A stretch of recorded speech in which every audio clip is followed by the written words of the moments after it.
सरकारनं काढलेल्या एका परिपत्रकावरून सरकारला काही तासातच माघार घ्यावी लागली आहे। सरकारी अधिकारी आणि कर्मचाऱ्यांसाठी सरकारनं हिंदी भाषेची परीक्षा जाहीर केली आणि त्याला मोठा विरोध झाला। संभाव्य संतापाचा विचार करता सरकारनं तातडीनं आपला निर्णय मागे घेत हिंदीची परीक्षाच रद्द केली आहे। पाहूया। आपल्याकडनंच मला हे कळलं की मराठी भाषा संचालनालयाकडनं ही परीक्षा घेण्यात येणार आहे म्हणून मी आता आमच्याच प्रधान सचिव मराठी भाषेच्या जे किरण कुलकर्णी आहेत त्यांच्याशी चर्चा केली। जी परीक्षा हिंदीची लावलेली होती त्याला स्थगिती दिलेली आहे आणि भविष्यामध्ये ही हिंदीची परीक्षा आवश्यक आहे का ते मी राज्याचा मराठी भाषेचा मंत्री म्हणून पडताळून बघणार आहे आणि जर आवश्यक असेल तर कंटिन्यू करू, जर आवश्यक नसेल तर ही हिंदीची परीक्षा न घेण्याचा निर्णय आम्ही घेणार आहोत। सरकारच्या हिंदी भाषेच्या परीक्षेच्या निर्णयावर अवघ्या काही तासातच सरकारला यूटर्न घ्यावा लागला आणि त्याला कारण ठरला आहे हिंदी भाषेच्या परीक्षेला झालेला तीव्र विरोध।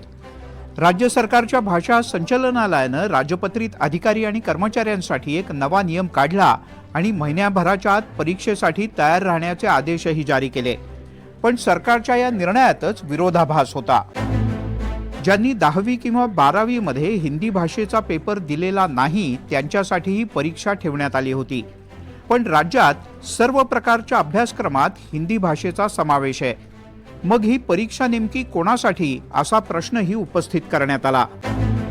कर्मचाऱ्यांसाठी परीक्षेची घोषणा होताच मराठी भाषा केंद्रासह मनसे, शिवसेना यांच्यासह सगळेच जण आक्रमक झाले। सरकारचे राजपत्रित अधिकारी जे आहेत आणि अराजपत्रित कर्मचारी म्हणजे सर्वसामान्य जो स्टाफ आहे या स्टाफचा लोकांशी हिंदी बोलण्याचा काय संबंध येणार आहे। म्हणजे मुंबई शहरात असेल, अगदी मेट्रोपॉलिटन शहरांमध्ये असेल तर जे लोक इथे राहतात त्यांनी महाराष्ट्रामध्ये मराठी कामकाजापुरतं शिकून घेणं, अगदी सुरुवातीला शासनाशी पत्रव्यवहार करायचा असेल तर ती त्यांची जबाबदारी आहे। आणि मराठी लोकांना त्यांच्या शाळेतल्या शिक्षणामधनं 5वीपासून हिंदी आपल्या बोकांडी मारलेलं असल्यामुळे आणि हिंदी सिनेमा आणि हिंदी मालिकांच्यामुळे लोकांना व्यावहारिक हिंदी येतं।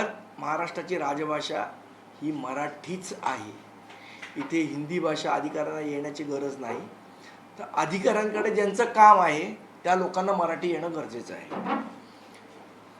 अशा पद्धतीने परीक्षा आमच्या अधिकाऱ्यांवर लादून हिंदी भाषेचा प्रचार आणि प्रसार करण्याचा प्रयत्न जर शासन करत असेल तर आम्ही त्याचा तीव्र शब्दात निषेध नोंदवतो। भाजपच्या प्रवक्त्यांनी मात्र मोडक्या तोडक्या पद्धतीनं सरकारच्या निर्णयाचं समर्थन करण्याचा प्रयत्न केला। राष्ट्रीय पातळीवर काम करणाऱ्या अधिकाऱ्यांना हिंदी यावीच लागते, इंग्रजी यावीच लागते। कुठेही आपल्याला हिंदी विरोध कुणाचाच नाही आहे किंवा इंग्रजी भाषेला विरोध नाही, परंतु महाराष्ट्रामध्ये मराठी अनिवार्य आहे, मराठी सक्तीची आहे। परंतु राष्ट्रीय पातळीवर आपल्याला काम करताना हिंदी आली पाहिजे। पहिलीपासून हिंदीच्या सक्तीचा विषय असो, मग रिक्षा आणि टॅक्सी चालकांना मराठीची सक्ती आणि आता सरकारी कर्मचाऱ्यांना हिंदी भाषेची परीक्षा, या तीनही विषयात सरकारला एकापाठोपाठ एक यूटर्न घ्यावा लागलाय। यामुळे धोरणं आखताना किंवा निर्णय घेताना अधिक सजगपणे निर्णय घेण्याची गरज आहे, जेणेकरून घेतलेले निर्णय मागे घेण्याची वेळ सरकारवर येणार नाही। Bureau report, NDTV Marathi.